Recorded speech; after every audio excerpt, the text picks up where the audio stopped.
의지의 영역에 대해서 한번 다시 나누려고 합니다. 의지의 영역, 능동적으로 행하라, 이런 제목으로 다시 한번 나누려고 합니다. 원래 제가 이것을 처음 이제 나눴을 때 우리가 죄를 이길 수 있는가라는 주제로 제가 이제 좀 나누려고 하다가 말씀을 준비하는 가운데 순종과 의지에 대한 부분들이 좀 이제 언급이 되어야 됐고, 그걸 좀 묵상하는 가운데 생각과 감정, 의지, 이 마음의 영역을 나눠야 되겠다 해서 의지라는 이제 그 마음의 3요소, 그래서 의지에 대한 부분으로 나눴습니다. 근데 이게 우리가 죄를 이길 수 있는가라는 주제와 의지의 영역이 이게 섞여가지고 이런 거 가지고 이제 죽도 밥도 안 된다고 하는 건데 섞였습니다. 그래서 의지에 대한 영역을 제가 제대로 좀 나누지 못해서 말씀을 나누고 나서 제가 좀 불편했었는데, 또 한 가지는 원래 이 마음의 3요소를 나누면 생각, 감정, 의지 이렇게 순서대로 나눠야 됩니다. 그래야 이게 제대로 이해가 되어지고 마지막으로 의지에 대한 것을 나누며 전체를 정리해줘야 이 마음의 영역을 이해할 수가 있는데, 제가 의지부터 시작해서 거꾸로 올라갔습니다. 그래서 여러분들 참 힘드셨을 겁니다. 제가 회개를 많이 했습니다. 그래서 제가 다시 한번 이 의지에 대한 영역을 한 번 더 나누려고 합니다. 그러면 오늘 말씀을 들으시고 다시 한번 여러분들이 생각, 감정, 의지 이 순서대로 한번 쭉 다시 말씀을 보면 여러분들의 좀 유익함이 있으실 거라고 생각이 됩니다. 그래서 오늘 다시 한번 이 의지에 대한 영역, 능동적으로 행하라, 이런 점을 함께 좀 보겠습니다. 마음의 3요소가 일하는 방식이 있는데 이것을 이제 생각과 감정, 생각과 의지 이렇게 좀 구분해서 좀 보면, 먼저 생각과 감정을 보면 모든 결정은 생각에서 이루어집니다. 우리가 이 부분은 나눴었죠. 근데 생각이 단독으로 절대 일하지 않습니다. 어떤 생각을 할 때 감정이 그 생각에 영향을 미칩니다. 감정에 의해 또 어떤 생각의 결정을 또 하기도 합니다. 그래서 이러한 감정이 그 결정적으로 생각에 영향을 미쳐서 행동하게 만들 수 있습니다. 그러면 잘못된 감정이 생각에 영향을 주게 되면 잘못된 생각을 하게 되죠. 이 잘못된 생각은 잘못된 행동으로 연결이 되어질 수 있는 겁니다. 잘못된 행동을 만들어냈죠. 그래서 이 올바른 행동을 위해서는 감정을 다스리는 게 중요합니다. 이거 생각과 감정을 연결해서 볼 때, 그래서 이 감정에 대한 부분들이 중요한 겁니다. 뭐 생각에 대한 영역은 말하지 않아도 다 아는 부분이고 중요하죠. 그래서 이제 육의 본성에서 나온 감정, 이 모든 육으로부터 나온 모든 감정은 생각에 영향을 미칠 때 반드시 좋지 않은 영향을 주게 되는 겁니다. 그래서 우리의 감정을 있는 그대로 우리가 받아들여서는 안 된다는 겁니다. 그래서 감정을 다스릴 줄 알아야 되는데 그게 이제 절제인 겁니다. 그래서 육의 감정을 다스릴 뿐만 아니라 이 감정은 성령께서도 역사하시는 방법인데, 감정을 통해 우리에게 그 하나님의 뜻을 또 담게도 하시죠. 그런데 이 감정은 반드시 절제되어져야 됩니다. 그래서 성령의 감동으로 어떤 우리가 감정을 느꼈으면 그것은 반드시 공동체 안에서 절제되어집니다. 절제되어지지 못하면 성령으로부터 온 게 아닙니다. 하나님의 역사는 반드시 질서가 있습니다. 그래서 성령의 역사는 무질서한 게 아니라 혼란하지 않습니다. 성령이 임하셨는데 난잡하게 임하셔서 정신없는 게 아닙니다. 반드시 절제되어집니다. 근데 절제하지 못하면 성령으로부터 한 게 아닌 겁니다. 이것들을 알아야 됩니다. 그래서 절제하는 부분들, 이게 우리에게 굉장히 필요합니다. 특별히 이 감정의 영역에서.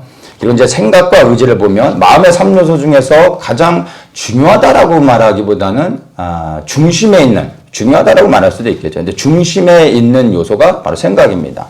그래서 생각이 마음의 중심에 있는 근원이라고도 말할 수 있는 거죠. 근데 이 생각이 가장 중심이 되는, 어떻게 보면 제일 중요하다고 말할 수도 있는 것 같은데, 그러나 잘 보면 결론적으로 이 생각이 의지로 연결되어지지 않으면 아무런 변화는 없는 겁니다. 그렇죠? 생각이 행동은 아닙니다.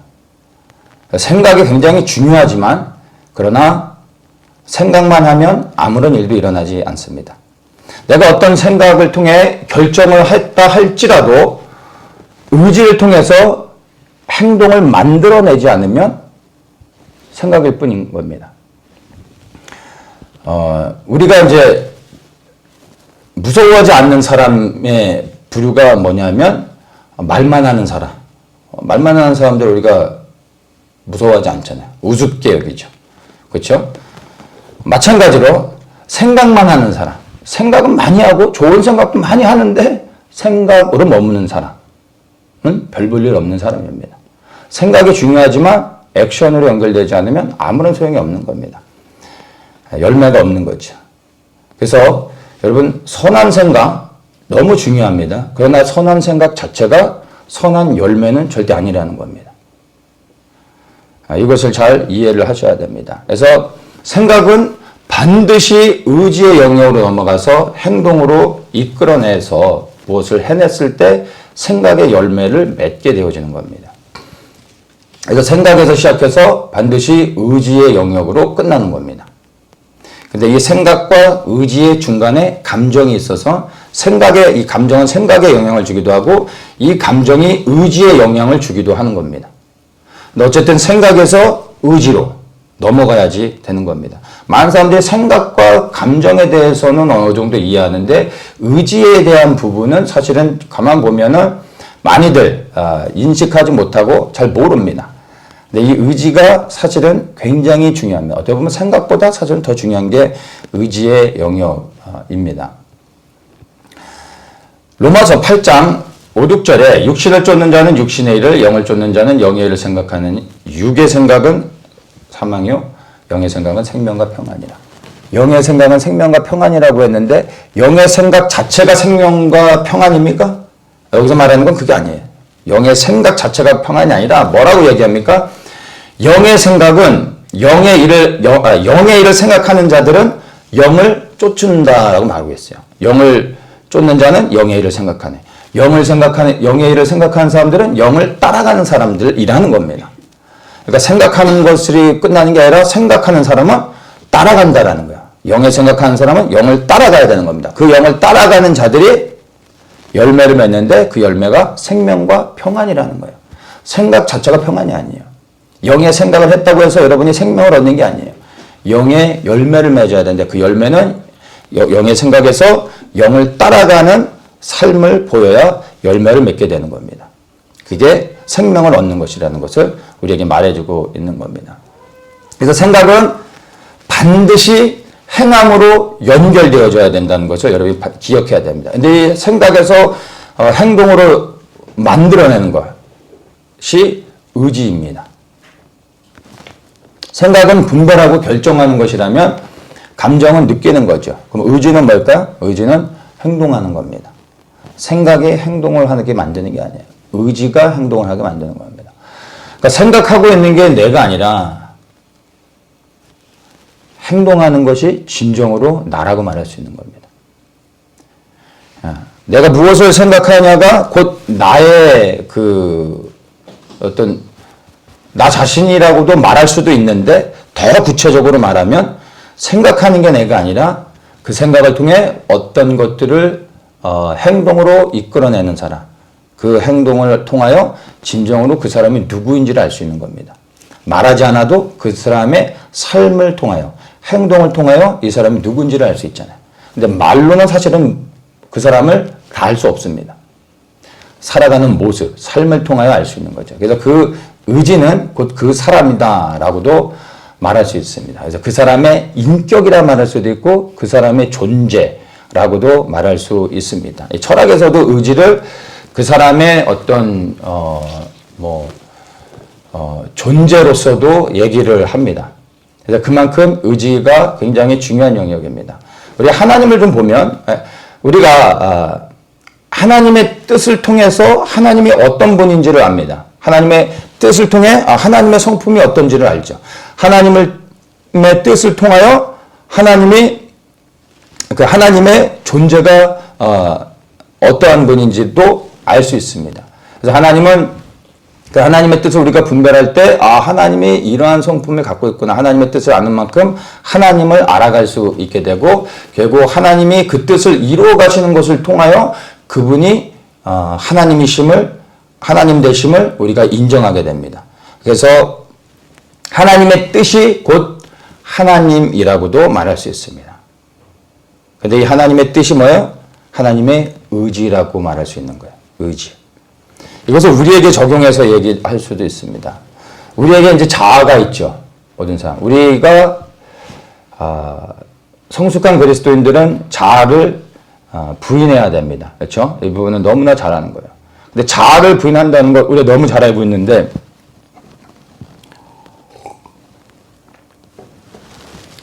자아를 부인한다고 할 때, 여러분, 이 자아가 뭡니까? 자아는 나의 뜻이죠. 그래서 자아를 부인한다는 것은 나의 뜻을, 나의 원함을, 내가 하려는 어떤 것들을 내려놓는 겁니다. 그렇죠? 그래서 자기를 부인한다고 할 때 자기의 뜻을 내려놓는다라고도 이해할 수 있는 겁니다.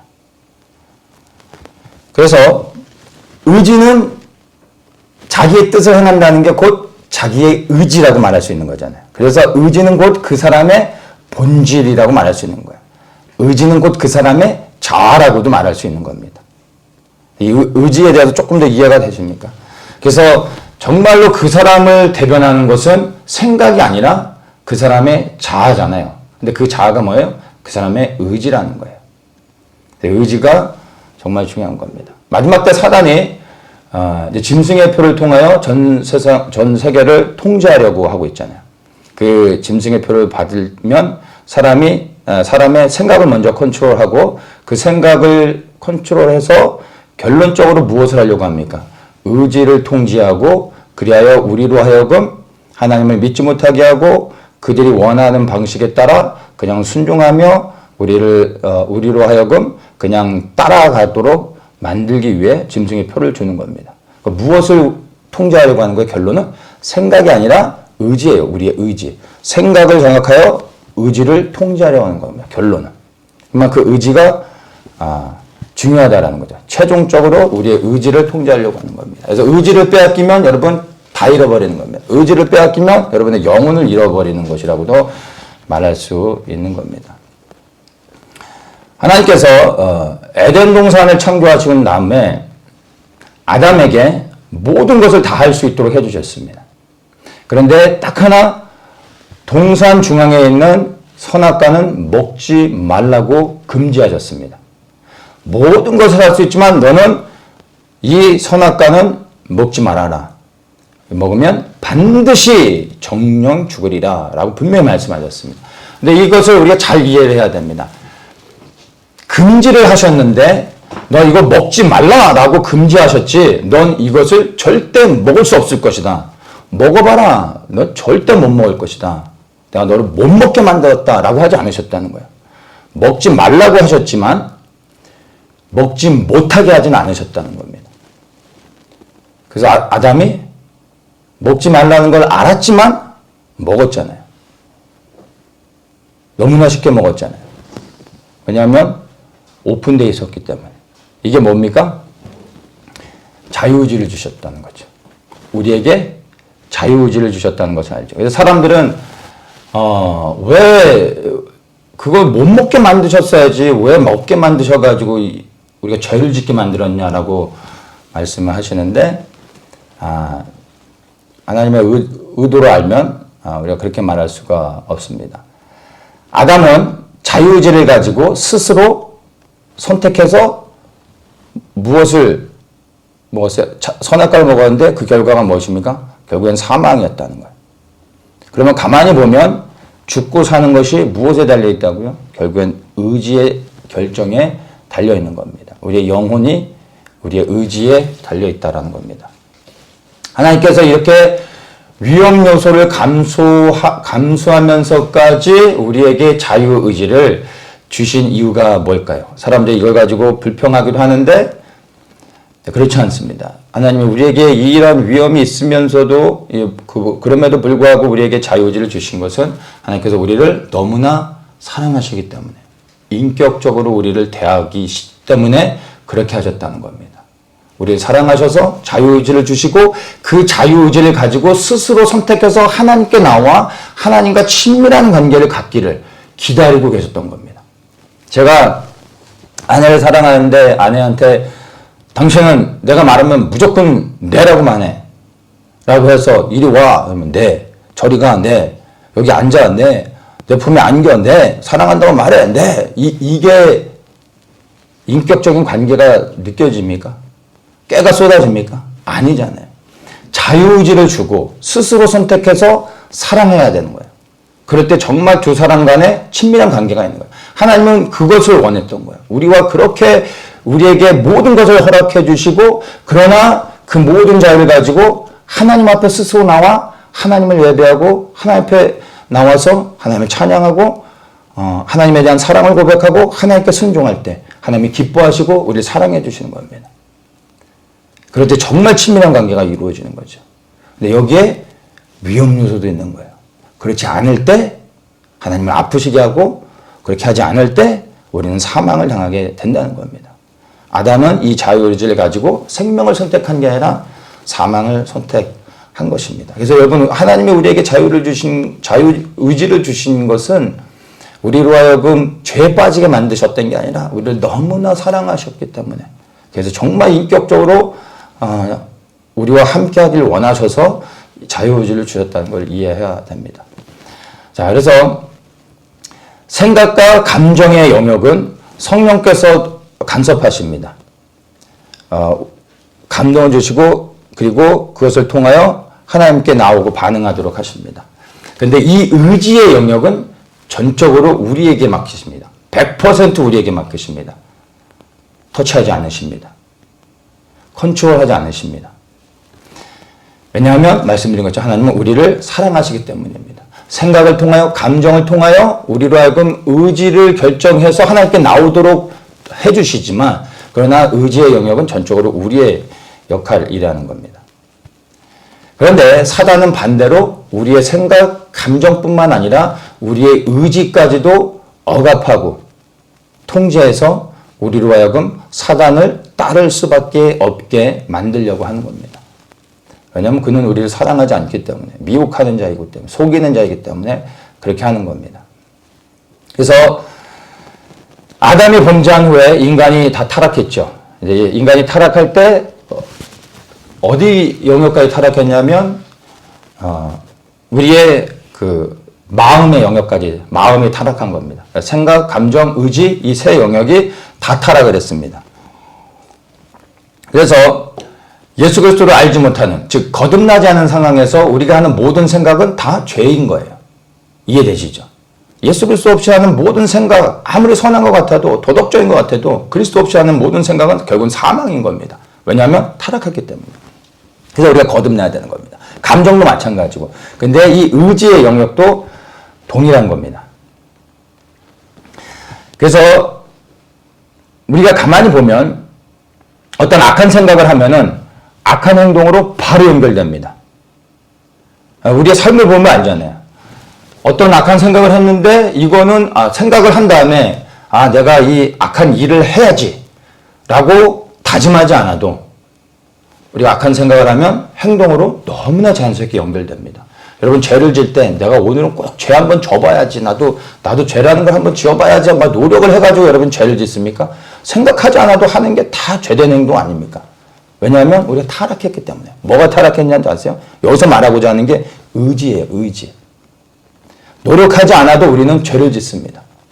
우리가 타락했기 때문인데 더 구체적으로 얘기하면 우리의 의지가 타락했기 때문에 노력하지 않아도 우리는 죄를 짓게 되는 겁니다.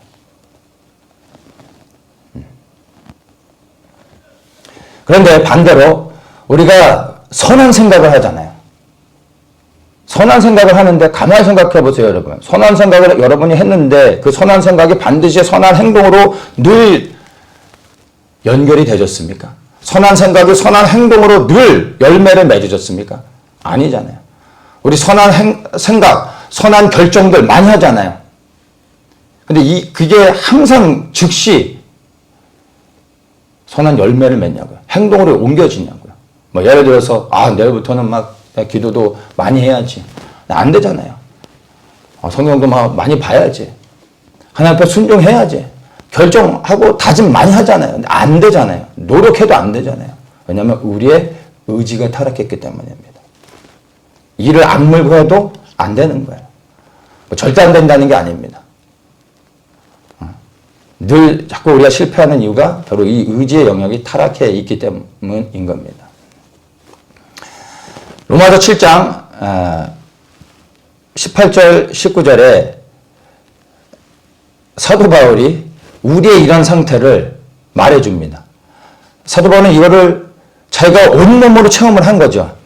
내 속 곧 내 육신에 선한 것이 거하지 아니하는 줄을 아노니 원함은 내게 있으나 선을 행하는 것은 없노라.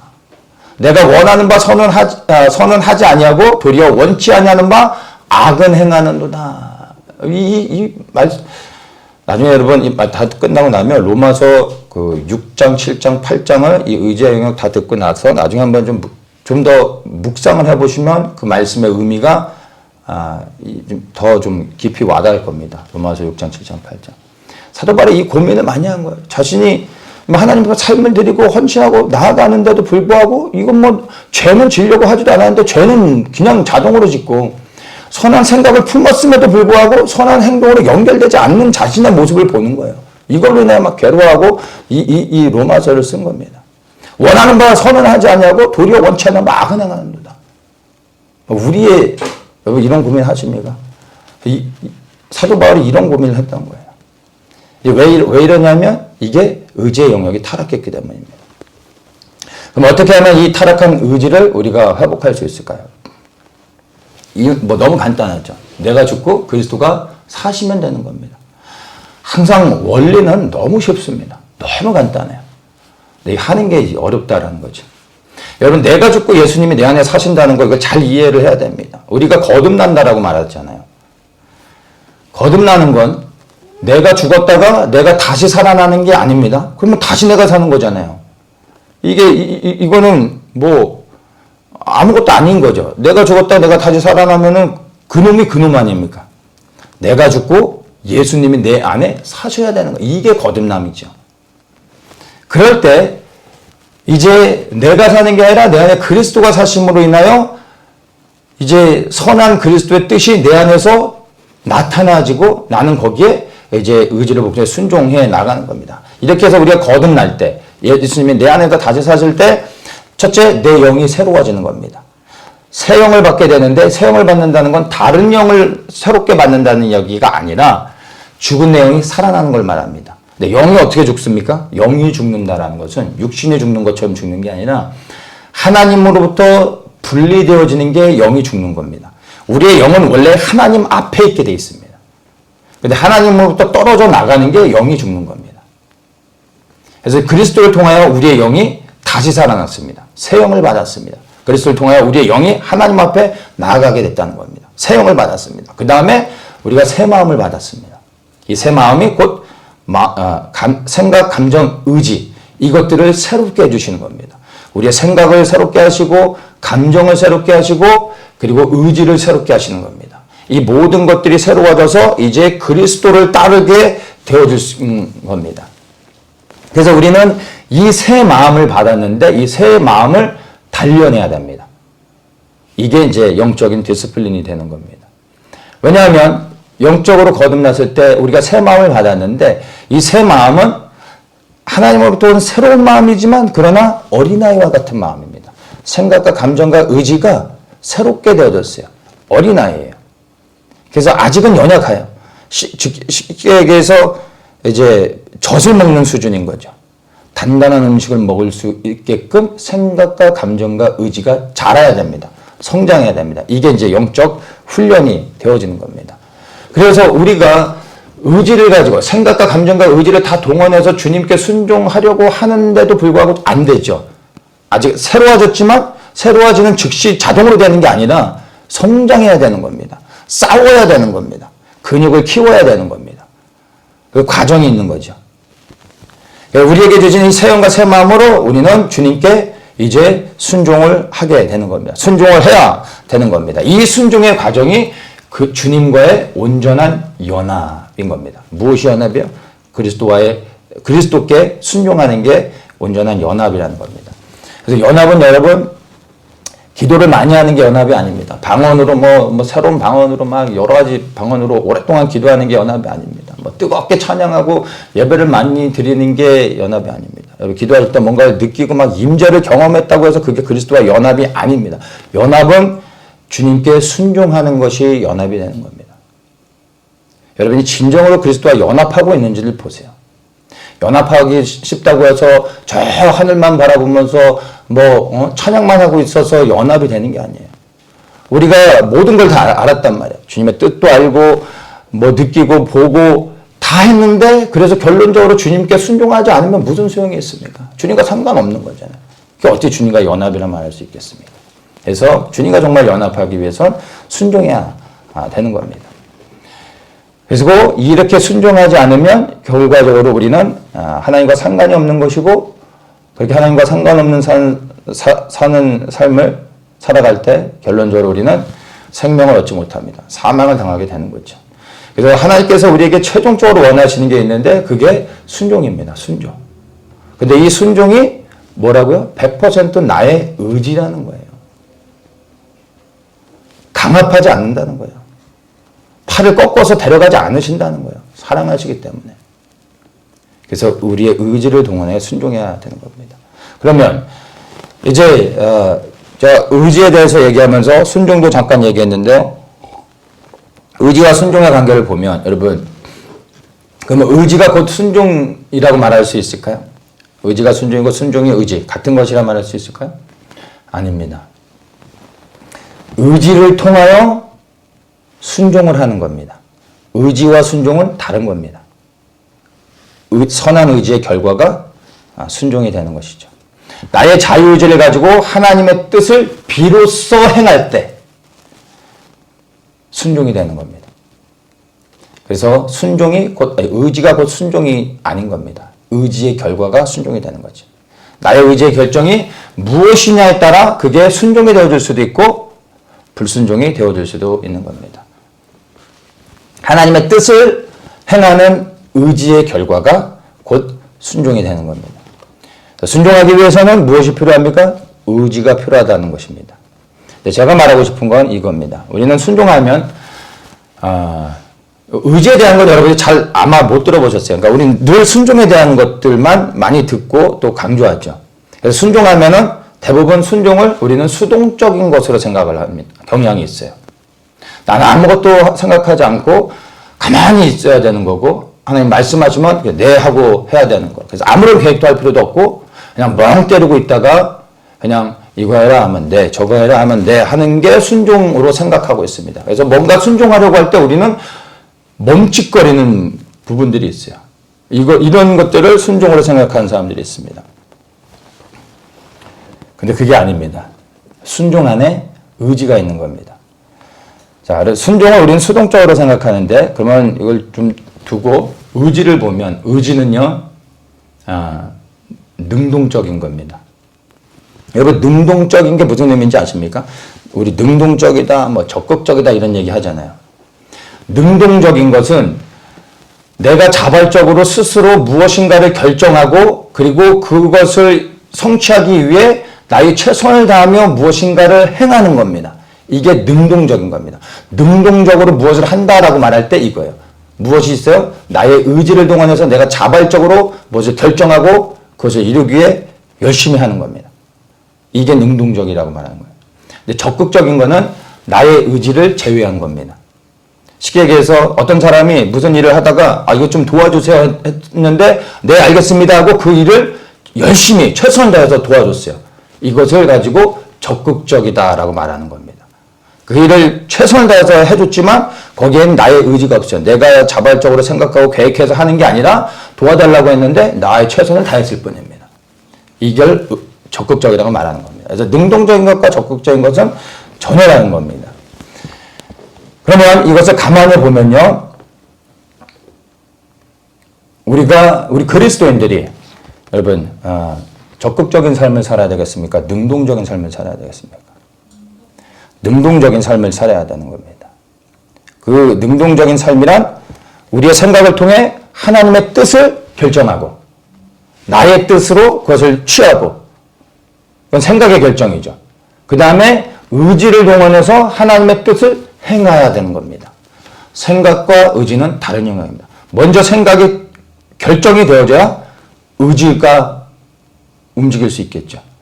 하나님의 뜻을 결정하는 거예요. 생각으로.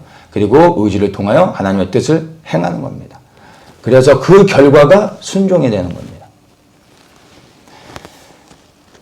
그래서 하나님께서는 우리가 우리의 자유의지를 가지고 능동적으로 하나님과 동역하기를 원하고 계십니다.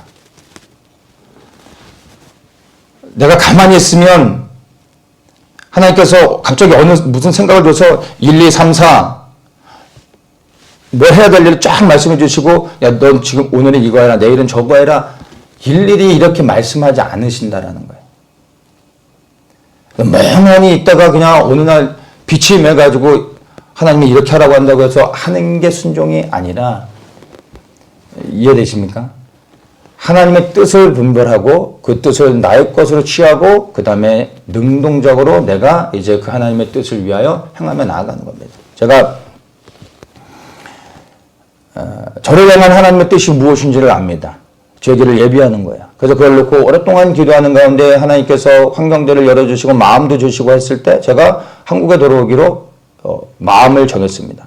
마음을 정하고 그렇게 행동할 때 하나님께서 길들을 열어주셨습니다.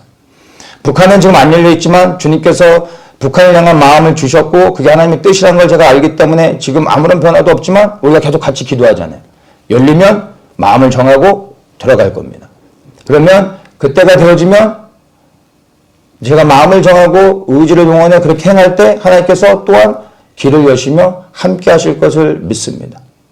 내가 가만히 있는데 하나님께서 생각을 넣어주고 이렇게 해라 저렇게 해라 로봇처럼 컨트롤하는 게 아닙니다. 우리의 능동적인 결정 그리하여 내가 이것이 하나님의 뜻이다라고 하는 것들 큰 그림을 우리에게 보여주시죠. 하나님의 뜻이 무엇인지를 보여주실 때 구체적인 그 액션은 우리가 능동적으로 취하는 겁니다. 그럴 때 하나님이 길을 열어주시고 함께 해주시는 겁니다. 무엇을 통해서? 우리 자유의지를 통해서. 이게 우리 각자를 향한 하나님의 뜻인 겁니다. 그래서 외부에서 우리를 보면은 우리 그리스도인들의 모습을 보면 사람들이 굉장히 수동적인 것 같죠. 시킨 대로만 하는 것 같고. 아닙니다. 그 마음 안에서 보면 능동적으로 행하고 있다라는 겁니다. 자, 말씀 요거 빌립보서 2장 13절 하나만 나누고 마치겠습니다. 너희 안에서 행하시는 이는 하나님이시니 자기의 깊으신 뜻을 위하여 너희로 소원을 두고 행하게 하시나니. 자, 요 말씀 하나만 보겠습니다. 이 말씀 딱 보면은 우리가 하나님께서 우리 안에 소원을 주신다라고 생각하죠. 그러니까 말 그대로 소원을 주셔서 이렇게 해라 저렇게 하라 하고 우리는 그러면 그런 주님의 마음을 주시면 그냥 순종만 하면 되는구나 이렇게 생각하는 경향들이 많습니다. 근데 이 번역이 온전하지가 않습니다. 그래서 제가 다른 번역들 쭉 봤더니 제일 나은 게 공동번역인데 현대인의 성경하고 공동번역 같이 한번 보겠습니다. 현대인의 성경은 하나님은 자기의 선한 목적에 따라 여러분이 자발적으로 행동하도록 여러분 안에서 일하십니다. 라고 말합니다. 여기 자발적이라고 하죠. 자발적인 게 뭡니까? 나의 의지를 동원해서 내가 스스로 결정하는 겁니다. 아까 그럼 나눴잖아요. 자유의지. 자유의지를 동원해서 우리가 할 때 하나님이 함께 일해 주신다는 겁니다. 우리를 도와주신다는 겁니다. 공동번역은 이렇습니다. 여러분 안에 계셔서 여러분에게 당신의 뜻에 맞는 일을 하고자 하는 마음을 일으켜 주시고 그 일을 할 힘을 주시는 분은 하나님이십니다. 이 빌립보서 2장 13절에 대한 번역이 제가 볼 때는 공동번역이 제일 잘 되어 있는 것 같아요. 당신의 뜻이라는 건 하나님의 뜻이죠. 하나님의 뜻의 일을, 하나님의 뜻, 그 하나님의 일을 하고자 하는 마음을 우리에게 주신다는 거예요. 그리고 그 일을 할 힘을 주신다는 거예요. 하나님이. 마음을 일으켜 주시고 할 힘을, 할 힘을 주신다라고 얘기하고 있습니다. 근데 여기에서 빠지는 게 뭐예요? 결정은 우리예요. 마음을 주시지만 그렇게 우리가 마음을 정하고 그리고 나아갈 때 할 힘을 주시지만 결론적으로 의지를 동원해 결정하고 행해야 되는 건 우리라는 겁니다. 우리가 그렇게 뜻을 정해서 하나님의 일을 하려고 결정했을 뿐만 아니라 실제로 할 때 그때 하나님이 우리가 그 일을 감당할 수 있는 힘과 능력을 우리에게 주신다고 약속하고 있는 겁니다. 가만히 있으면 하나님이 막 동기부여까지 시키고 그냥 내 손이 움직이고 발이 움직여서 저절로 되어지는 게 아니라 의지를 동안에 내가 할 때 그 일을 감당할 수 있는 힘과 능력을 공급해 주신다는 거예요. 내가 가만히 있으면 그 힘을 공급해 주십니까? 아니라는 거예요. 근데 이 과정에는 분명히 시행착오가 있겠죠. 우리가 연약하기 때문에. 그래서 우리의 의지의 영역을 동원해서 능동적으로 우리가 이제 하나님의 뜻을 분별하고 그것이 내게 구체적으로 무엇을 원하고 있는지 내가 결정해서 그것을 할 때 실수합니다. 이 과정은 어쩔 수가 없습니다. 근데 이 과정을 거치면서 우리가 성숙해지는 겁니다. 저도 하나님의 뜻에 순종하며 지금까지 오면서 수많은 실수를 했습니다. 수많은 실수를 했는데 이러한 실수의 과정을 통해서 이제 하나님의 뜻 안에 어떻게 순종하는지 조금씩 더 배워가는 겁니다. 그러면서 그 실수가 점점 줄어들게 되는 겁니다. 아무것도 하지 않으면 여러분 절대 실패하지 않습니다. 그런데 또한 절대 성공도 못하는 것이죠. 우리가 실수한다 할지라도 그거를 두려워할 게 아니라 하나님의 뜻이 무엇인지를 알았으면 구체적으로 내가 그 하나님의 뜻을 위하여 무엇을 할 수 있는지 마음을 정하고 내가 능동적으로 행하는 겁니다. 그럴 때 내가 한 발걸음을 뛸 때 그 발을 하나님이 기뻐하시는 방향으로 인도하십니다. 그 발걸음을 뛰지 않고 가만히 있는데 하나님이 방향을 잡아주시는 게 아니에요. 움직여야 방향을 잡아줄 거 아닙니까? 내가 움직여 나가면 하나님께서 과정 가운데 인도해 주시는 겁니다. 여러분의 자유의지를 가지고 여러분 하나님 내가 말씀하십시오라고 가만히 있는 것이 아니라 여러분 그 자유의지를 가지고 이제 하나님의 뜻이 분별되어졌으면 첫째는 분별을 해야 되겠죠? 그리고 그 뜻이 무엇인지를 그 큰 그림 안에서 여러분이 깨달았다면 이제 여러분에게 주사위가 넘어간 겁니다. 여러분의 자유의지를 능동적으로 활용하셔서 하나님의 뜻을 직접 행하십시오. 그러면 그 일을 감당할 수 있는 힘과 능력을 주시고 그 방향이 하나님이 기뻐하시는 방향이 아니라면 그 방향을 돌려주시면서 하나님이 원하시는 대로 인도해 주실 겁니다. 발을 떼는 것. 이게 능동적으로 자기의지를 동원해서 행하여 나가는 겁니다. 이런 여러분의 자유의지로 능동적으로 행하시는 분들 되시길 예수님의 이름으로 축복합니다.